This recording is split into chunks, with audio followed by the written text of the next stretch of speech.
इंसानी गोश्त खाने के लिए इसको तलब हो रही है कि अब ये क्या करे। अब चूंकि किसी को मार के तो ये खा नहीं सकता, इसके दिमाग में एक तजवीज आती है। क्या? कि क्यों ना कब्रिस्तान का रुख किया जाए। फिर ये कब्रिस्तान चला जाता है अहमद।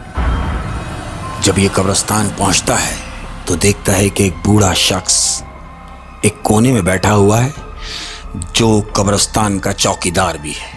अच्छा। ये उससे नजर बचा के कब्रिस्तान में इंटर हो जाता है। अब जब वो इंटर हो जाता है तो कोई ऐसी कब्र तलाश करता है कि जो ताजी हो। Oh my God. फूल पड़े हुए हों, पानी पड़ा हुआ हो, कब्र ताजी नजर आए। और जो ताजी कब्र नजर आएगी उसको ये निकाल लेगा। उसको ये निकालेगा। इत्तेफाक से कब्र पे इसकी नजर पड़ती है। हाँ। कब्र को खोलता है।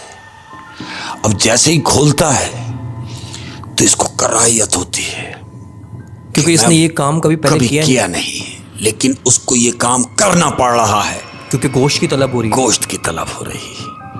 वो मुर्दा निकालता है, अपनी गाड़ी में डालता है, घर ले जाता है, उसके पीसेस करके फ्रीज कर देता है। उस बॉडी के जिसको वो कब्रिस्तान से ले गया है, पीसेस करके फ्रीज करता है। आहिस्ता आहिस्ता दिन गुजर रहे हैं और वो मुर्दा खा रहा है।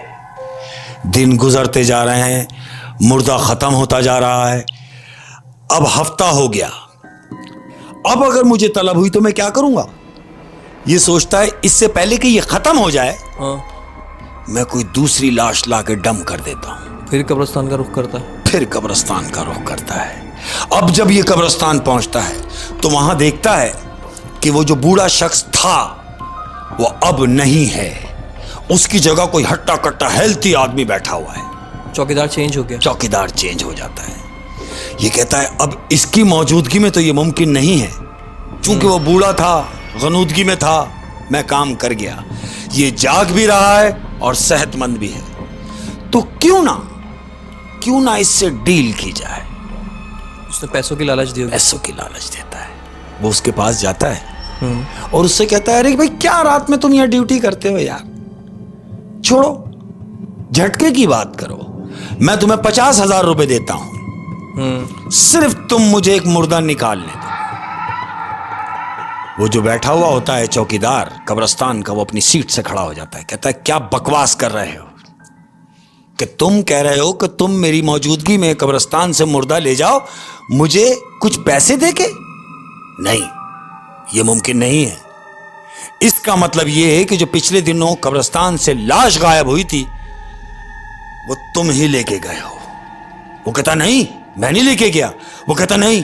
चौकीदार उसको पकड़ता है कि वो तुम ही थे जो कब्रिस्तान से मुर्दा लेके गए हो। इन दोनों की झड़प होती है। चौकीदार इसको धक्का देता है।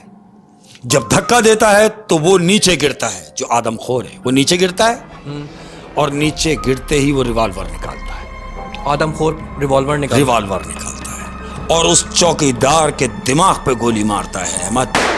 यानी कहीं और नहीं कि ये बच जाए, सीधा दिमाग पे कि इसका काम हो जाए। चौकीदार को मार दिया, गोली मारी और वो वहीं मर गया। और फिर इसने लाश निकालने गया होगा कब्र से। अब क्या करता है?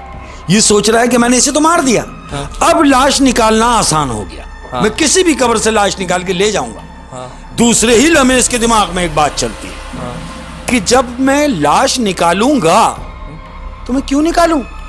ये जिसको मैंने गोली मारी है ये भी तो लाश है। वो उस चौकीदार की लाश को उठा के अपनी गाड़ी में डालता है, हस्बे दस्तूर घर ले जाता है, वही पीसेस करके फ्रीज करता है। अब चूं कि तलब है वो वहां उसको खाता है। चौकीदार को खा गया वो। चौकीदार की जो गोश्त है चौकीदार का, वो पहली खुराक उसने खाई है और वो पहली खुराक उस गोश्त की उसको इतना मजा आता है कि वो पिछले सारे मजे भूल जाता है, ये सोच के कि यार ताजा मुर्दे की बात ही कुछ और। क्योंकि अब तक जो उसको डॉक्टर ने खिलाया वो भी पुराना मुर्दा था, सब मुर्दे थे। और वो जो लाश उसने कब्रिस्तान से निकाली थी वो भी पुरानी थी। लेकिन जब इसने चौकीदार को मारा वो ताजा था। तो इसने ये फील करा कि ताजे गोश्त का मजा ही कुछ और है। वो उसकी जबान पे ऐसा लगा ओह, कि ताजा मुर्दे की बात ही कुछ और है। फिर इसने क्या किया? उसको फ्रीज किया, हाँ खाता रहा। हाँ अब जब खत्म होने के सिस्टम में आया कि यार ये तो खत्म हो जाएगा, हाँ। अब मैं कब्रिस्तान जाऊंगा तो इस तरह तो मैं सारी कब्रें खा जाऊंगा। एक सेकंड, मुझे कहानी समझ आ रही है। अब जब इसने सोचा कि मैं कब्रिस्तान जाऊंगा, मुर्दा निकालूंगा, वो तो पुराना होगा। बिल्कुल, क्यों ना ताजा ही कोई काम किया जाए। अब तो ये क्रिमिनल भी बन गया है, क्योंकि अब तो ये ताजा मार के खाएगा। बिल्कुल ऐसा ही करेगा।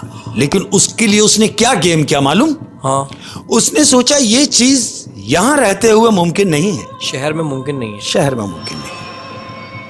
आउट ऑफ वे चला गया, एक ऐसी जगह चला गया जहां सयाह वगैरह आते हैं, जैसे मिसाल के तौर पे सवात हुआ, मरी हुआ, ऐसी जगह चला गया जहां बर्फबारी जो होते हैं, हाय सुन सन्नाटा, ऐसा जहां टूरिस्ट आते हैं। हाँ, ये वहां चला गया।